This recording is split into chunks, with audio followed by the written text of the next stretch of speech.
Hello everyone, and thank you for joining me for today's short presentation on Research Today, Policy Tomorrow. My name is Sally Hardy and I'm the General Manager of RSA Europe. So I'm going to start here by focusing on the role of policymakers. So the first thing to do is to understand and set out the principles for engagement when you start working with a researcher.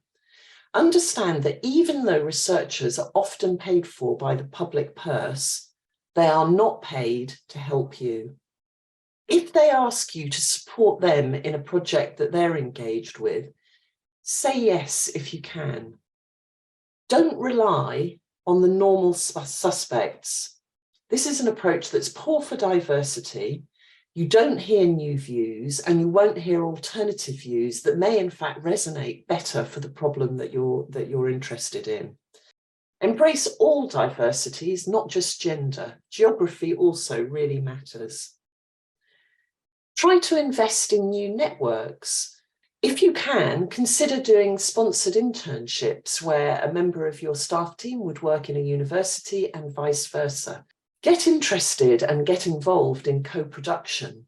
So co-production is where a research grant would be put in and it would include the policymaker at the beginning. Consider digital engagement. We now have enormous familiarity with mediums like Zoom. How can using those technologies help you put together small groups or focus groups to talk to you when you've got a problem? Be aware, finally, of the difference between research and expertise. Generalists can be very useful for policymakers. So now I'm going to move on to how researchers can improve their chances and success rates in their policy engagement. And the first thing I would say is, if you can, take policy training. Knowledge mobilization, knowledge exchange is not easy and it's not linear, but you can learn from formal training. The second is to make yourself visible. So have a website, make sure that it's appropriately meta tagged, and be consistent in the research channels that you use. Make your work visible. So use open access to publish your work if you can. If you can't, make sure that you use your institutional repository or your publisher's repository. And when you send out links, include a link to Unpaywall, which is an app which helps readers to find non-paywalled access to the work that you're publishing. This will not be the publisher's final version with all of the live links. It will not have all the additional value that the publishers add, but it will be the immediate Word version prior to going into the publishing system. Use your e-signature to list your recent reports and work, your recent articles. And finally, and very obviously, use social media to promote your work. Make sure that you target policymakers at opportune times, and I suggest those times are when you've got new research results to share. You also need to negotiate your engagements with policymakers. So if in return for providing information to policymakers that's outside a research grant, then ask them, will you support my next research grant application with a letter? And again, when you consider putting in grant funding, consider co-production. Then in this section, I'm going to just talk about, for both researchers and policymakers, both need to understand the disconnects between research and policy. So it's likely that data is different for both of you.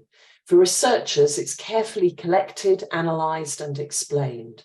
But for policymakers, material from secondary sources, from reliable secondary sources, might be good enough.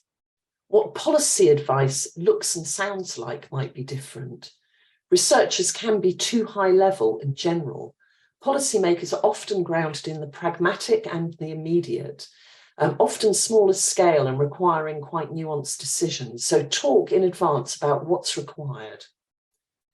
Timescales are different for both researchers and policymakers. A quick report for a researcher might take a month, but a policymaker might need something by 2 o'clock this afternoon. So that is a challenge. And for both sides, if you promise to do something, it's really important that you do it. These relationships often have a 1 or 2 strikes and you're out. And my advice finally would be to stay in touch and nurture the relationships and continue to work on them. I would also direct you to some of the organisations that sit at the interstices between research and policy. So on this slide, we have the Regional Studies Association, Association of European Schools of Planning, the European Regional Science Association, and RSA Europe. All of these sit between policymakers and researchers and can help you to build your networks. And that's it for my whistle-stop tour of how to improve the relationships between policymakers and researchers. Thanks very much indeed, and goodbye.